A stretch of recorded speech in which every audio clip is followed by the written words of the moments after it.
dans Luc 24, au verset 32, nous sommes avec les disciples d'Emmaüs. Il y a ce feu de la parole de Dieu.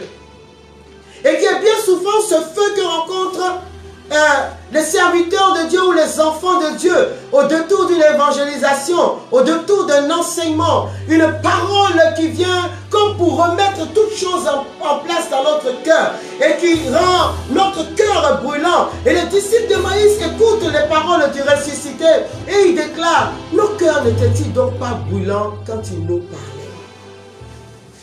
Le feu de Dieu fait vivre la parole de Dieu en nous.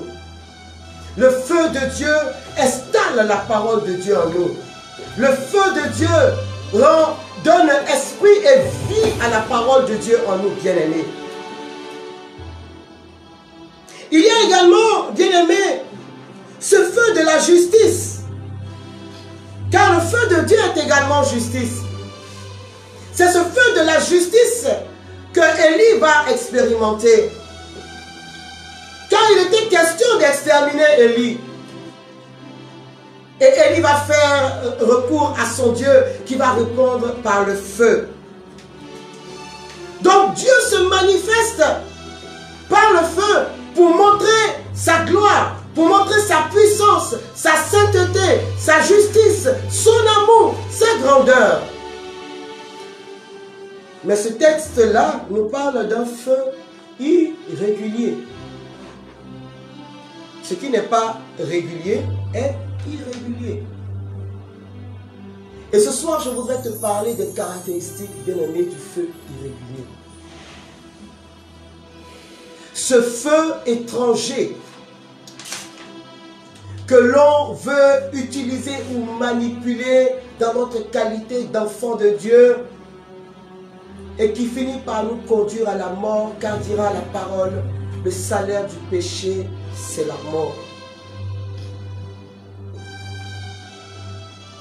Quelqu'un m'a dit: ah, tu es chaud sur le péché, hein? Il faut prêcher un peu sur la miséricorde. Je dis: je prêche sur la miséricorde, mais je pense que ce temps d'épreuve m'a fait comprendre que nous avons trop prêché sur la miséricorde sans parler justement des conséquences du péché. Et c'est pour cela que les hommes se sont tellement familiarisés au péché que le péché est entré dans leurs entrailles, qu'ils vivent du péché, ils respirent du péché, ils marchent avec le péché sans que leur cœur ne puisse s'émouvoir. Et aujourd'hui, il faut revenir aux fondamentaux de notre évangile, bien-aimé. Jésus est venu pour briser le pouvoir du péché. C'est là sa mission principale. Il dit: je ne hais pas le péché, mais je hais, H-A-I-T, le péché. Il dit: je hais le péché. Ça veut dire que Dieu ne s'accoutume pas avec le péché. Dieu n'aime pas le péché. Mais Dieu fera tout pour sauver le pécheur. Mais il ne s'accoutume pas avec le péché. C'est pourquoi ceux qui ont l'habitude de dire Dieu comprend. Excuse-moi, Dieu ne comprend pas. Hein? Dieu ne comprend pas.